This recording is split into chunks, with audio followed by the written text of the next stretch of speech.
Okay, I want to explain to the young people what I do. Okay. I entertain the elderly people, but the things that I do are for everyone.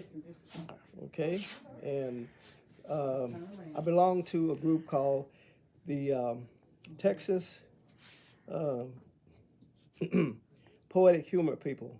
We Okay. call it. Okay, so and we tell tall Texas tales. Well, when I joined this club, they told me I had to tell them a real funny story, and so this story is about a West Texas rancher who lived in a ranch house with his wife. And one day he comes in and he tells his wife he would like to go to town to kick his heels up with his fellows and have a couple of beers with the boys. And it's a funny story.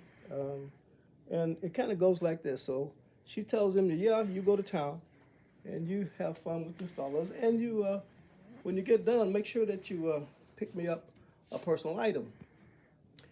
And so he asked her, what would you like for me to get you? She says, I would like you to buy me a brand new bra.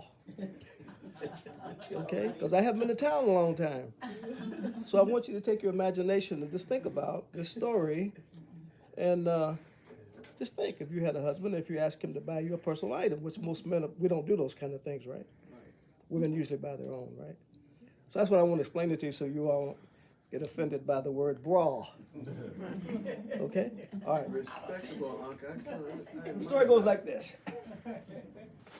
Well, folks, I ain't much for shopping or even going into town.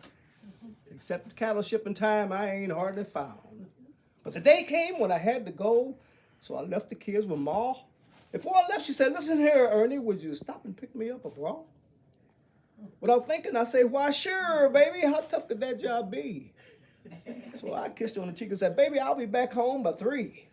Well, when I had done the things I needed, I was kind of starting to regret ever often about that thing, and I was working up a sweat.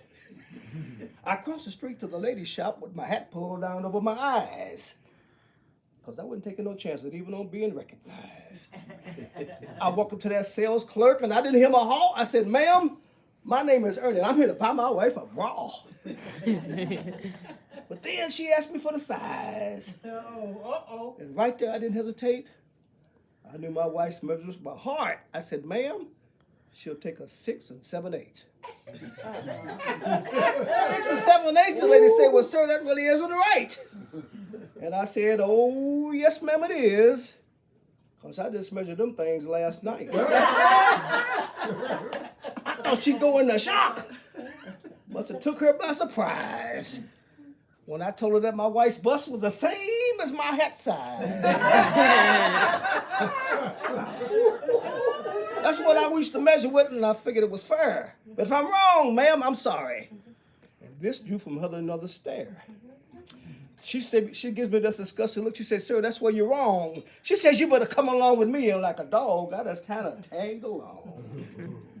She took me down this alley with all these women bras on display.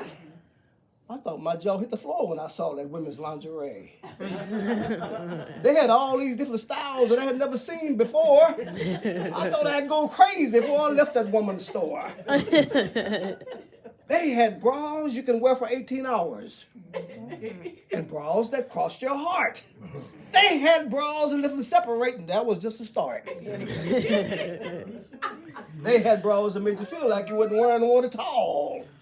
And bras you can train in to start off when you're small. What kind you been looking for, sir? I just kind of scratched my head. I'd only seen one kind before. I thought bras was bras, I said.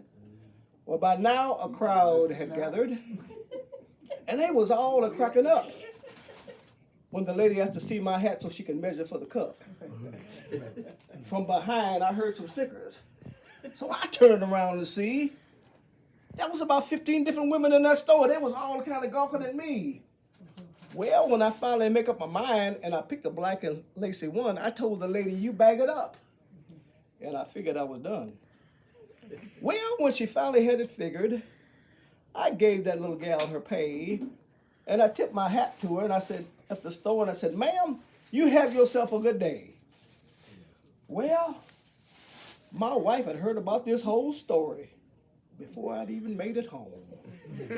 She talked about 15 different women on the telephone.